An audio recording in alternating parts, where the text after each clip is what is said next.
This is Optimal Relationships Daily, episode 1448.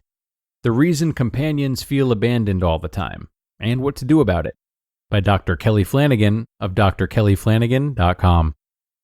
Hello, everybody, and thanks so much for joining us on a Sunday. I'm Greg Audino, and this is Optimal Relationships Daily, the show on which I read to you from some of the best relationship-building content around in about 10 minutes or so. Now today we'll turn to one of our newer contributors whose work I'm excited to keep on sharing. We have a really dense post today from Dr. Kelly Flanigan about how to cultivate more appreciation and love towards our companions so as to help keep them from being abandoned or feeling abandoned. So let's jump into this article now and start optimizing your life. The Reason Companions Feel Abandoned All the Time, and What to Do About It, by Dr. Kelly Flanigan of drkellyflanigan.com. I almost completely ignored her. It was near the beginning of a very busy Wednesday. I had behind-the-scenes promotional work to do for my book, True Companions, and 2 podcast interviews to record in the afternoon. My wife had a full day at her office and a school board meeting in the evening. She reached out to me around mid-morning and asked if I could use an app on my phone to place a lunch order for her at a local Thai restaurant, which she would then pick up herself.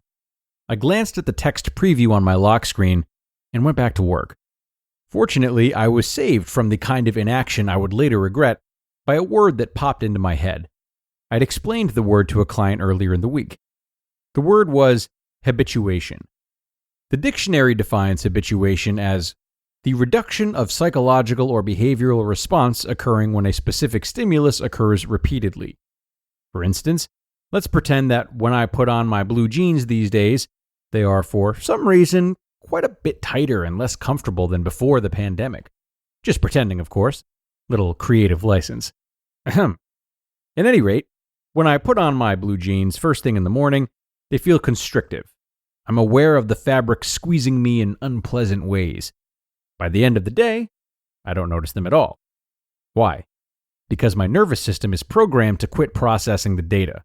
It decides the discomfort isn't a threat to me as an organism, so it withdraws cognitive resources from feeling the discomfort and opens up the channel for other inputs, other sensations, other feelings.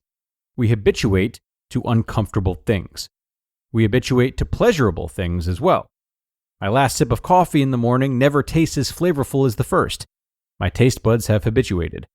Put your favorite song on repeat all day, it won't be as enjoyable to listen to by the end of the day. In fact, you may discover that you're tuning it out altogether. You're habituated to it. The scent of the first flowers of springtime can be intoxicating after the icy odorlessness of winter. But by the time your potted mums decorate your front porch in the autumn, you've moved on to noticing the sweet rot of fallen leaves. It's inevitable. Exposure to something safe always results in habituation. We habituate to our companions too. They're around more than anyone else. They occur repeatedly in our lives.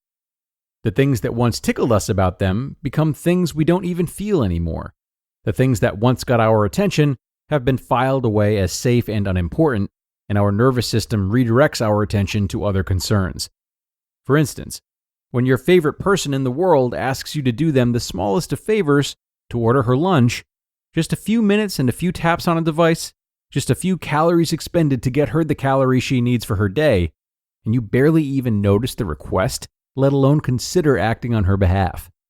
20 years ago, I would have fought my way into and out of hostile territory to retrieve her some pad thai with tofu and vegetables.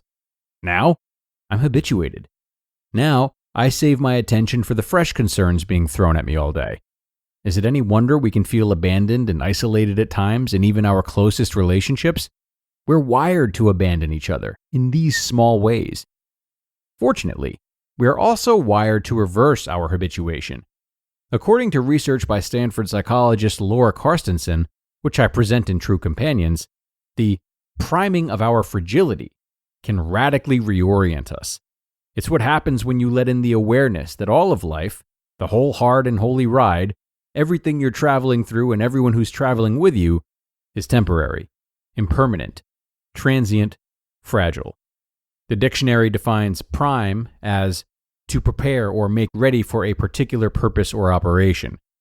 To prime our fragility, then, is to take something that most of us spend our lives ignoring out of fear and sadness, death, mortality, and loss, and to put it to use to resensitize ourselves to our companions, to unhabituate, if you will.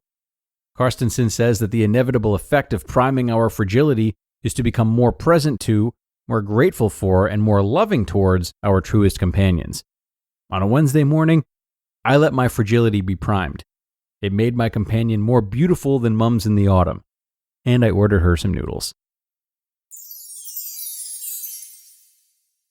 You just listened to the post titled, "The Reason Companions Feel Abandoned All the Time, and What to Do About It," by Dr. Kelly Flanigan of drkellyflanigan.com. And thanks a lot to Dr. Kelly for this awesome post, and a really important reminder. It's a very stoic approach to be able to look at the things in our lives that we love and consider that this may indeed be the last time we see them. It sounds like a really great antidote to the very problem that Dr. Kelly is describing.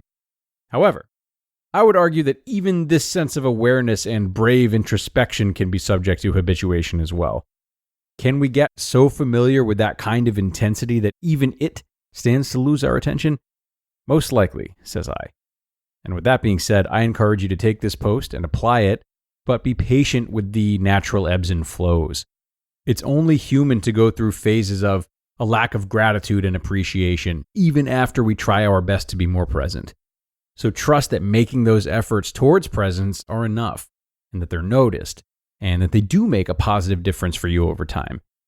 Even I today find myself feeling like I need a reminder that they aren't bulletproof. But that doesn't mean that they aren't the best we can do.